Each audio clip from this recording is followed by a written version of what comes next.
time. Ulam po namin ngayon is isang tuna. Hinabaw ko na lang para kahigop. Pagod sa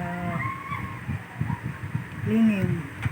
So, don't forget to subscribe my channel, Masutulos Marisa. Please like and share and push the notification bell so that you can follow me.